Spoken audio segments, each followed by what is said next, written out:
Hi, I'm Joel Crandall, and I'm the owner, creator, and developer of Voila Method. And one of the things I want to talk today about, and see if I can remember everything I want to talk about here, is that phrase that is commonly used: meet people where they're at. And I'm not a huge fan of this statement. And I want to try and remember and give you some of the reasons why. There are times where you do have to meet them where they're at. And I'll kind of try to remember to explain what happens when you do. So let's start there. So when you meet someone where they're at, so you got to get an understanding first of where they're at. And if they have a lot of shit going on in their life, well, if you meet them there, you are going to get a lot of their shit. That's basically why I really don't like meeting them where they're at. You have to understand that they're going through a lot of stuff and empathize with that, but you don't have to go take the train to Crazy Town with them. And this is one of the things that people don't understand about listening. They think that you just have to sit there and listen and take all their venting. And, you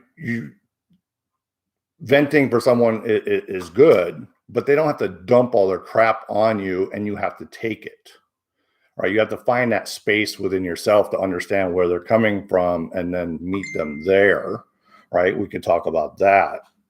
So it's really interesting. And so what happens when you meet people where they're at? They're going to be very argumentative because they're not going to really want to move forward because they're so stuck in their shit that they don't know how, or that they are stuck there and that they are even wanting to really to move forward.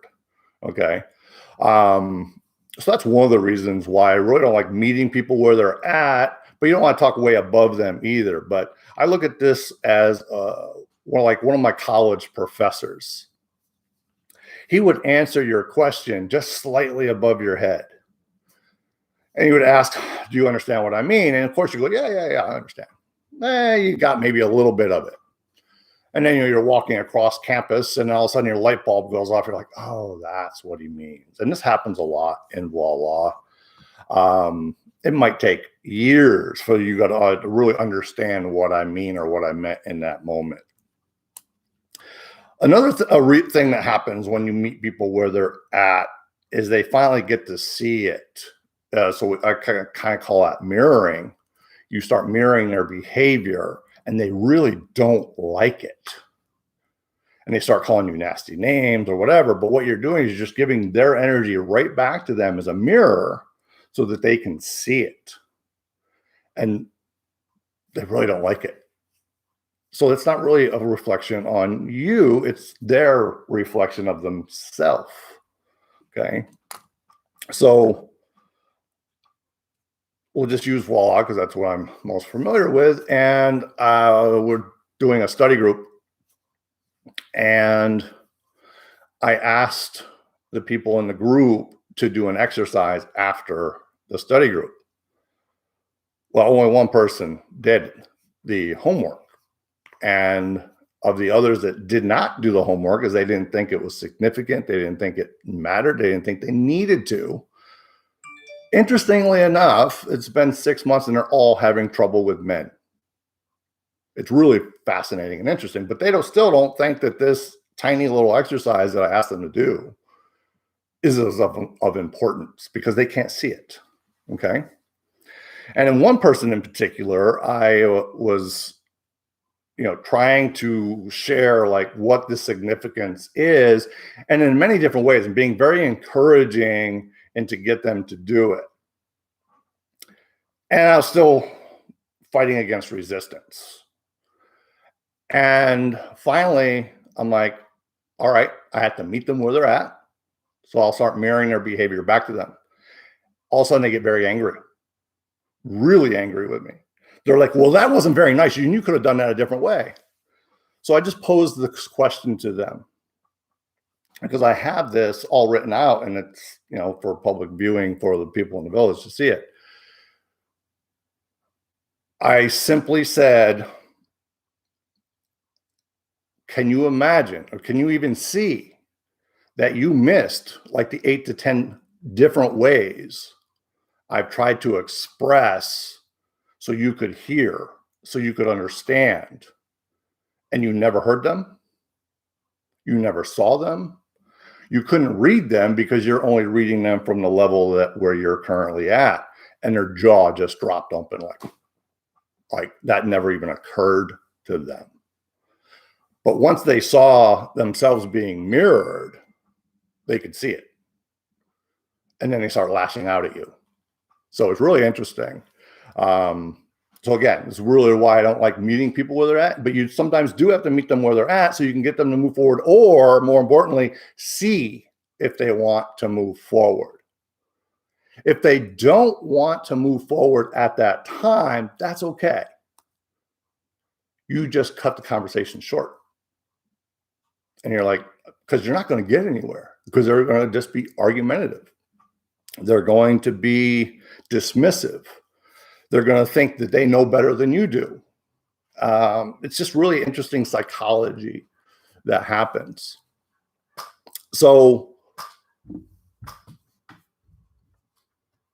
you don't want to talk too far above someone's head either, because then they think they feel like you're making them feel stupid, and you don't want to do that either.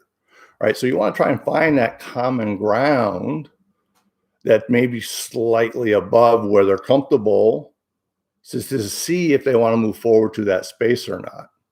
And if you don't, and we talk about this a lot in Walla Level 1, and a lot of people don't understand this concept, but I say don't get caught up in text or messaging,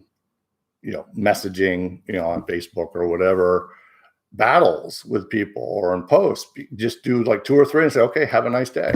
I'll talk to you later, and end it. It's not easy to do, but it's a very valuable tool to do. So meeting people where they're at. The only good that comes from is the mirroring part, but also you getting to see where they're coming from. Okay. But don't stay there. I guess, as I said before, and this is what, again, I want to go back to what people think listening is about. They think if they're starting to spout conspiracy theories that you have to sit there and listen to it. You have to take the rail to the crazy train with them. And if you don't, they think, oh, you're not listening. You're not listening. No, I'm actively listening, and I hear what you're saying, and I don't agree with it because it's not based in fact. There's a great quote the other day. You can believe whatever you want, but the facts still remain the same. They don't lie. So if they start going off the rails, you don't have to follow them. So I'm not going to meet them where they're at. If they're going off the rails, I'm going to try and see if we can point them back to the rails. But if they don't want to and they want to keep going off the rails, that's fine too. They can keep going in that direction. Just I won't be on board. And you can try this practice for yourself as well. Okay. So meeting people where they're at, it's fine for a moment. It's what it really is a big time waster. And what I mean by that being a time waster, because I mean, it's not a time waster if you can get them to budge, to move, but it's going to take you like an hour of them arguing back and forth with you until they finally go, oh, that's what you mean, right? Because it's taking you like this hour to dance with them until they start to be honest with themselves. Most people aren't honest with themselves, especially in the very beginning. They really aren't willing or wanting to really look at themselves. And that's what you have to always do. I'll give you a perfect example of this. I was working with a buddy of mine, and we're working on putting a motor back in. And it was a Sunday morning, and I was struggling to get a simple part on. It was just simple, 4 simple bolts right in front of you. It was like super simple. And I'm just like getting frustrated because I couldn't get it to sit right. I'm like, blah, blah, blah, blah, blah, blah, blah, blah. And my friend he just kind of sits there and listen to me. And he's like, hey, Joel, just take a break. I'm like, no, I got this. I got this. I go, I'm just grumpy this morning. And he goes, yeah, you are. And from that point on, everything went smooth because I admitted to myself, yeah, I'm being grumpy. I'm tired. We've been doing this for a couple of days. I'm tired. And so once I stated that and I took ownership that I was grumpy in that moment, it went away. And we would be able to finish the job faster than we thought. So it was fantastic. But you have to get them to that point where they want to be willing to look at themselves and go, oh, you know what? I'm being kind of an idiot. Or I got a lot of stuff going on and I'm sorry I took it out on you.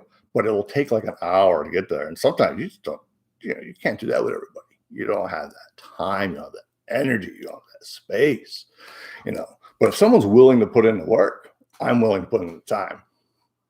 No problem with that. So anyway, that's just a few of my thoughts on meeting people where they're at. I don't think that was all of my thoughts on that because I don't write anything down, just come off the top of my head. So, but that's it for today. I hope you enjoy this and you get something out of meeting people where they're at. Enjoy your day and have a lovely weekend. Bye-bye.